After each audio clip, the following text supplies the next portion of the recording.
saying that, then what are your thoughts about how the state of R&B is today, based on your extensive knowledge and working since the 70s, 80s, 90s, 2000s, but where we are now? I know, Puffy famously said R&B is dead, and of course he was trying to promote his new label and his new single song, but I, to some of us, it's a case of our R&B acts are trying to catapult and ride the coattails of our hip hop artists like Drake and the rest of them, and there isn't as much of a space and time for pure singers who aren't reliant on auto-tunes to correct themselves. But what are your thoughts and feelings about the state of R&B today?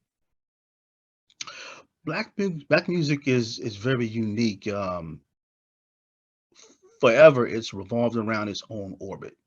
And what I mean by that is, it always started with its core audience, and it really wasn't about sales. It wasn't about notoriety. It was just a reflection of its community. Whether you're talking about jazz music, you're talking about R&B music, you're talking about rap music. It started out as a core component, as an extension of the community from which it sprung. However, from Black music, the industry came into being, it came into existence, because once you saw a lot of business people, even people who weren't really musically inclined, Mm. they used Black music as a tool to get into business. And we're talking about going back into the 20s, 30s, 40s, and 50s and Wow. beyond, where it was the music, but the industry sprung up around Black music. So all of the booking agencies, some of the booking agencies that came about in the 30s or 40s that are still in existence today, managers, record companies, everything was regional and gradually became a corporate situation. And what happened was Black music was the nucleus, was the catalyst for that. But Wow. what happened was once Black music outlived its usefulness, there's always been evidence of where the industry has kind of moved on. So in the 50s, when it was R&B music, and it was like R&B slash rock and roll, it jump started the industry. Labels came about, but then next thing you know, it became rock, because then all of a sudden, all of the artists, white artists, specifically the ones from England and some from America, they were influenced by Black music. So the Mm. next thing you know, the rock music came, and that became the major component. So all of the Black artists who were like the foundation of a lot of these labels, you just kind of like pushed them to the side and they just disappeared. And then rock became this big thing in terms of the arenas and the record sales. And Black music was kind of this peripheral thing. And from that point on, that's how it's always been. So when you look at the legacy, you look at the documented history of Black music, Black music has always been this peripheral thing, and it's gone through stages to where it's always been praised more for its commercial appeal. So then, this is where we're at today. So if you go back, you look at the 70s or whatever, all of a sudden, a lot of labels realized that the Black market was underserved, and these labels can make a lot of money from Black music. That's when you saw the arrival of the Black music executive. And when the Black music executive came in, the record labels needed them because they didn't know how to market and promote Black music. So they hired the executives, they created these Black divisions, and then, late 70s, early 80s, it was a recession in the music business. And all of a sudden, you saw all the Black departments and the Black labels, they started to downsize. Or what happened was the labels now didn't need the Black labels to help them sign artists and market and distribute the music. So now Mm. they were signing the Black artists directly to the label without the Black middlemen in terms of the executives and everyone else. Then next thing you know, fast forward, late 80s, early 90s comes around. Now we're in a situation where it's a loop. It's a generational loop. So when you look at everybody who was doing music in the 90s, all right, the Karen Whites and the Troops and the New Editions and everyone. Remember, these people are young, 24, 25. Some of them are like late teens. But what happened was that 90s music replaced all of the 70s and 80s musical acts who were extremely popular. It just went into a different loop. So think about it, is that at the time, Guy came out in 88. Stevie Wonder was like 38 years old. Again, it paints the picture. When you start looking at people within who were born in the 1950s, they were the stars of the 60s and the 70s going into the 80s. So at the point when the 90s rolled around, it kind of aged everyone outside, even though everyone was still young in their 30s, going into their 40s, they were aged out. All the live musicians, everybody got phased out. So then now they started to go from a larger platform to where their platform became smaller and smaller, and they became quote unquote old school artists, even though these people were young. So now in the whole cycle of the 90s, everybody's doing their thing going into the early 2000s, and you see another cycle coming in. So here now you see everybody who was in the 90s in their early 20s, late teens coming out. Now the mid 2000s come around, and it's the same thing that's happening to them. So it's just a generational loop.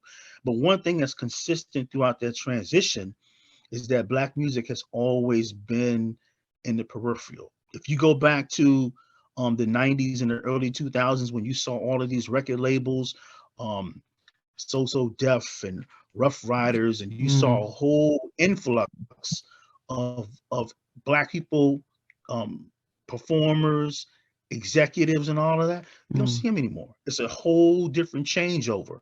So it's almost just like a loop.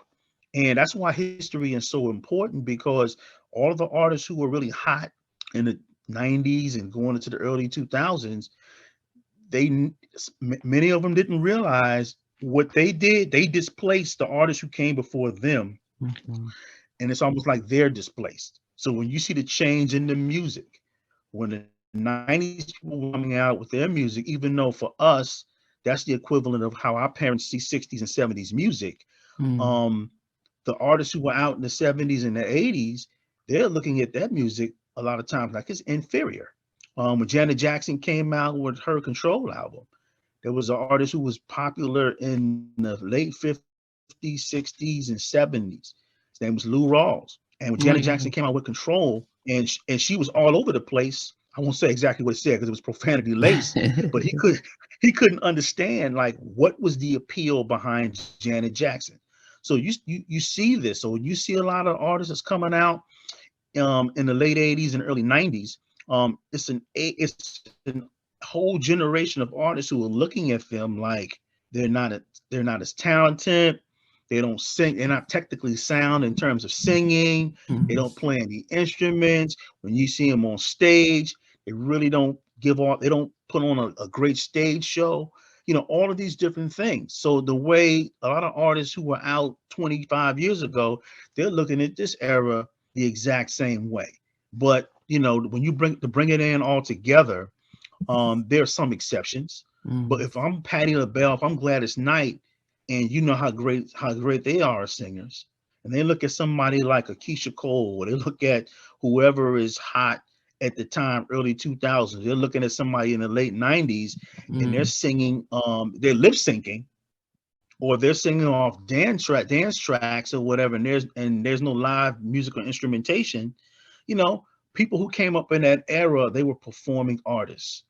But you also have to look at the context of everybody who came out 60s, 70s, and 80s. A lot of times before they made records, there were avenues for them to perform. They performed in small clubs. They performed in mid-sized venues. So by the time they started making records, they already had a show. That's why you have a group, maybe something like the OJs or whatever. They haven't made records in a long time, but they go out and they set out to their audience. So they were stage present, they stage first. But their challenge was as they continue to make records going into the 90s and the 2000s, it was very hard for them for those records to come across because everybody loved them for their old songs, But it's but okay. nobody was really interested in the new material, which is the same way what's going on now. When you see a lot of these 90s artists, they're putting out a lot of music, but it's kind of, I won't say it's falling flat, but it's not like how it was in the 90s and the early 2000s because the climate is totally different. So it's almost like it's a loop. All of the artists are talented, but they're caught up in a generational loop. But they're also caught up in the industry. They're caught up in the industry where R&B is not a priority.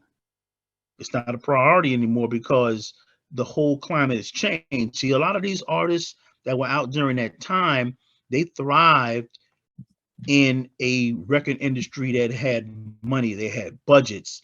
There were production budgets. There were video budgets. All these different things. So when that went away, that took away a major component, major tools, major support that kind of elevated that 90s R&B to what it was. The talent was there, Yeah. but the infrastructure and the machine needed to present it to the public, it kind of disappeared. And then on top of that, a lot of the artists relied on producers. They relied on hit producers. They relied on popular producers, and they got hit records. But at the same time, they weren't necessarily able to cultivate their own individual identity. So Yeah. if you see a Whitney Houston, you see a Gladys Knight, you see a Luther Vandross, you see Keith Sweat, they have their identity and they still tour. They go out and do their thing. However, a lot of these artists, their identity is really closely aligned with producers. And that, you already know that the producers were almost like the stars themselves. Yeah. So they're so closely aligned to the producers to where when they come out with music now, people respond, but it's not like how it was in their prime. Once again, because of the industry, but also to a lot of other components that I just spoke of. Yeah. Also, lastly, these artists, many of them are recording artists, they're record artists. The emphasis was on the records, the emphasis was on the studio. Not saying that they weren't good performers, but the thing is that the emphasis was on the record. But Okay. there was a change. There was a change to where now you didn't have the clubs, you didn't have the different type of venues for artists who were coming out in the 90s, early 2000s to build their craft because it's a different type of climate. 60s, 70s, and 80s, in every black community in America, there were always a lot of small clubs that people could perform in, to build their craft. But with the deurbanization of Black America, you didn't see that, but also it was a different climate in terms of how young people absorb music. So the troops, the people of that age group, all of those people, they might have grown up hearing music of the 60s and 70s, but also they're coming in an era where they're absorbing music visually. So how their whole entire approach to music is slightly different. There's still emphasis on the performing and things of that nature, but it's the record first. And I think that's a detriment because you had all these great producers producing these records, but for certain artists, for a large component of artists, an identity was lost. I saw the interview you did with Gina Thompson, and she talked about that. Where here she has a hot record, produced, Bad Boy, and Missy is on it, and you would think that that's a hot record. We need to build on the momentum, but as you based on the interview, it just didn't happen. It was more about, okay, let's get Puffy on it because he's the hot Yeah. producer. Yeah. But you start seeing the seeds planted to where there was no effort in building and constructing an identity. So when you see so a lot of these artists kind of fell through the cracks. So we know them by their records, but at the same time, the identity is not necessarily there. So when they put out a record 25 years later, the enthusiasm might not necessarily be there because um they're closely aligned with producers. You talk to Mucho about Basic Black coming back and putting out some of their music. Here's the component, because a lot of that music was made with technology.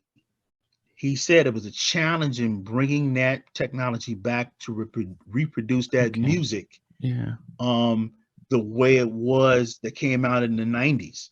So that's a challenge. But certain artists have always been able to circumvent that process.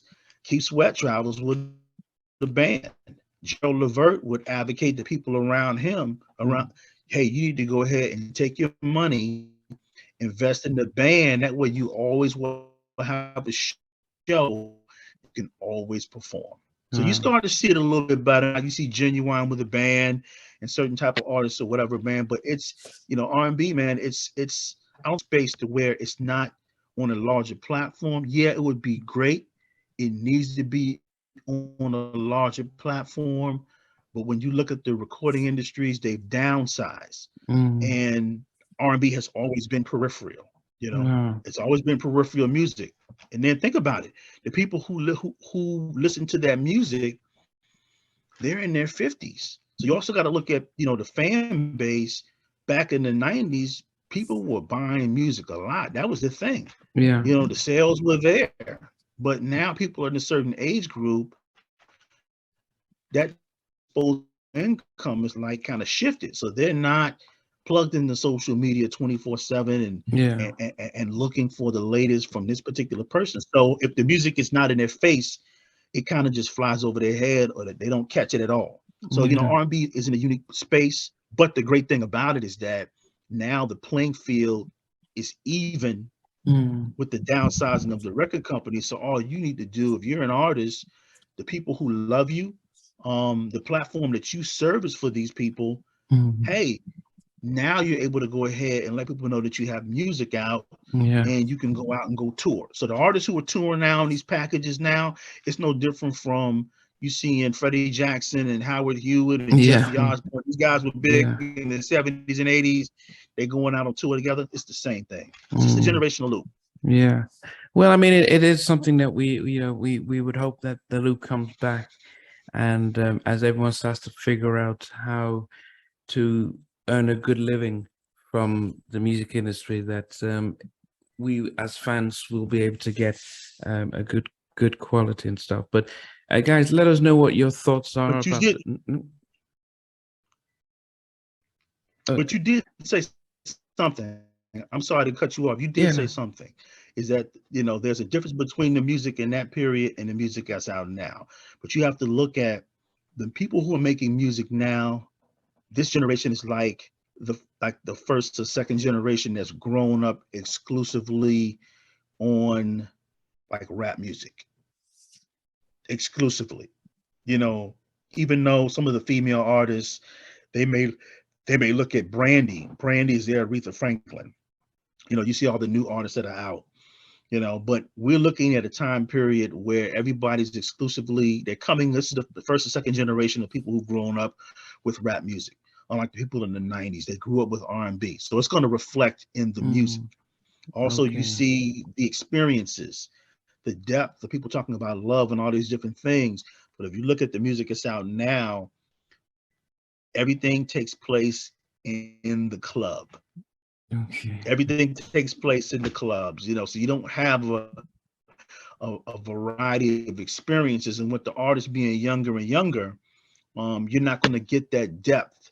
You're not going to get the variety, the complexities, the different tones that you're going to get with artists who were out prior to them. So that's the biggest challenge. That's why it's the loop that R&B's in. It's important for people to kind of step back. History is important to study the history and figure out, okay, so how can I turn this around? Or the artists who are coming up, you got to understand the history so that, now you're the hot artist. People love you, but 5 years from now, it's gonna be it. Yeah. Well, guys, I mean, that it's very fascinating take about the state of R&B and part of its history, and it's about figuring ways for these artists to come together. Maybe is doing these big partnerships like Teddy and Keith, you know, maybe it is just, you know, being on a track with one another legend and then pushing the songs and stuff. But let us know your thoughts about the state of music and R&B, especially from its history to where it's at now. Is it about taking control? Ivan Poppy keeps talking about, yeah, we need to take control. But how do you take control? Is it about building your own outlets, you know, and supporting one another? Who knows? But let us know your thoughts, you know, and you know, it just to comment on that, and you know, it is, you know, in one case, the generation of the 90s are in their late 40s, in mid to late 40s now, and so for them, it's they're still hanging on to the past. But how do you start embracing the new? So it'd be interesting to find out your thoughts, and let us know. Take care.